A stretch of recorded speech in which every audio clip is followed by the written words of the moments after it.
Hey, what's going on this Monday? This is Frank, House of Orange Sports Channel coming at you. One of Tennessee's top targets is scheduled to announce tomorrow night at 7 o'clock, and this is one of their main guys left on their board. Make sure you hit the like, the share, hit that subscribe button as well. It is free as well. Braden Rouse, linebacker, Marietta, Georgia, will make his announcement tomorrow night at 7 o'clock. Based on what I'm reading, this is going to be between Tennessee and Texas. Now, there will be, if he's doing the hat ceremony and stuff, I'm sure there will be more than that. But based on everything I'm seeing, it seems to be a Tennessee-Texas battle. This is one of those I've talked about. All right? This is one of those I've talked about. I feel like there are those echelons in Tennessee's recruiting. This is one of those guys that's in the upper echelon that Tennessee's going after right now. I feel like in no particular order, Savion Hyder, Tristan Keys, Braden Rouse. I think the argument could be made that's maybe their three main ones. Of course, you got Darius Gray, offensive lineman. You got Joel Wyatt, a safety out of Tennessee as well. I would put, off the top of my head, on guys they're going after right now, I would put that as the big five. And one of the things I've asked on this is, can Tennessee close? And this is going to be, unless we start seeing some national predictions coming out, this one may be a bit suspenseful tomorrow night. It is believed that Tennessee is led for a good while. But during the visits in June, Rouse went to Texas. Of course, he was at Tennessee as well. Seems that both visits went really well. But Texas is, and Texas could be the pick tomorrow night as well. Let's make no mistake about it. I think it depends on where it's at. Volquest, Matt Ray, Austin Price have both said really right now that they don't have a lot of intel on which way he's going. The family's keeping this one tight-lipped. And Austin Price even went as far to say that he'll, sometimes in that case, he'll take a look at what more the national guys instead of the, regional to just the Volquest says. And Steve Wilfong's one of the best at forecasting these. His crystal ball is on Tennessee, and based on what Austin Price said at this time, and it could change, that Wilfong said he's not heard anything to make him change his prediction. Now, that doesn't necessarily mean that Tennessee is going to be the pick. It very well could be Texas. It sounds like this is a kind of a neck and neck battle right now. But at the same time, if Rouse doesn't know where he's going, what would be the point in announcing? So they've come to a decision because I've seen over the weekend the family was vacating, and so that gave them time to get away and think of. This is big for Tennessee because, and I think it's a couple of things. Number one, I've asked this: can this staff close? Can they close on the big guys? It's not a bad class right now. It's a good class that they have. But for it to go from a good class to a great class, you've got to close on those guys I mentioned. I'm not saying you get them all: Hyder, Keys, Gray, Wyatt, Rouse. But you've got to get some of them. And I think that will be. Here's what will happen tomorrow night. One of two ways. If Rouse is committing to Tennessee, number one, they're going to have to stay on him and keep him in the fold because Texas won't give up on him. But number two, it shows, yes, you can hold a lead and close it. All right, here's the opposite side of it. If Tennessee loses out to Texas in this one, which is possible, you've led, it's been led to believe that you've led for a long time in this recruitment.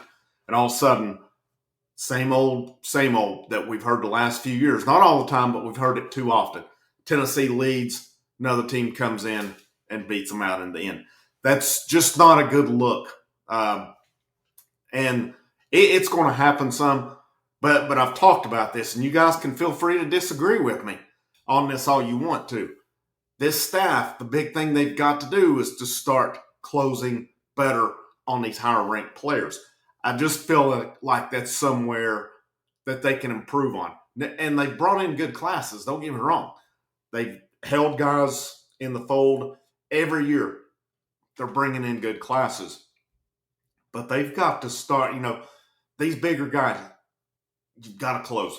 You have got to close. And I feel this is a big one for this staff. And right now, you've got a nice looking linebacker room. And with TJ White and Braylon Outlaw already committed, that's a couple pretty good prospects that they have in the fold already. Of course, this is a 15th ranked class according to On3. And, but those guys I mentioned, and there'll be more, are the keys to getting that to a top 10 class along the way. Rouse, you've already, and I'll say this, when Josh Heupel's staff took over, Brian Jean-Marie was the linebacker coach. He didn't have a whole lot to work with. And they made it work about the best they could on it.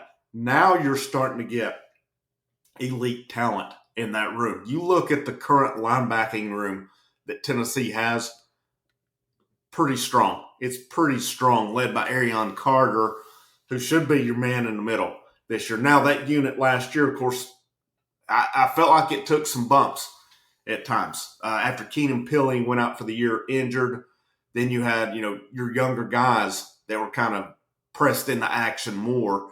And, you had some of them even transfer out at that point. But looking right now at the linebacker room, of course, you've got Arion Carter. Edwin Spillman's a guy that I'm excited to see him this year as well. Jeremiah Thielander got plenty of experience last year. I'm curious to see what steps that he takes. And just some of your freshmen coming in like Jaden Harmon, Jaden Perlotti, just off the top of my head, just going through the linebackers. Jordan Burns is a guy who redshirted last year. Seemed to be good things said about him. Brendan Ames is a guy they flipped from Wisconsin late in the cycle. So this is a pretty solid linebacking room that they have. It's young. It's talented. I'm curious to see the steps that Carter and Thielander take this year with the experience they got. Now, though, the key is to keep adding to it. Again, I already mentioned TJ White was a heck of a pickup for Tennessee. Top 100 guy according to On3. Braylon Outlaw, Tennessee likes him as well. But I feel like Tennessee's missed on some guys like a Rodney Dunham who committed to Notre Dame.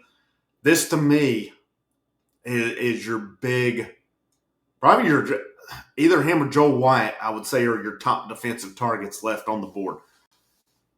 Can this staff close? Because if they miss out tomorrow night, now I don't think they give up on it.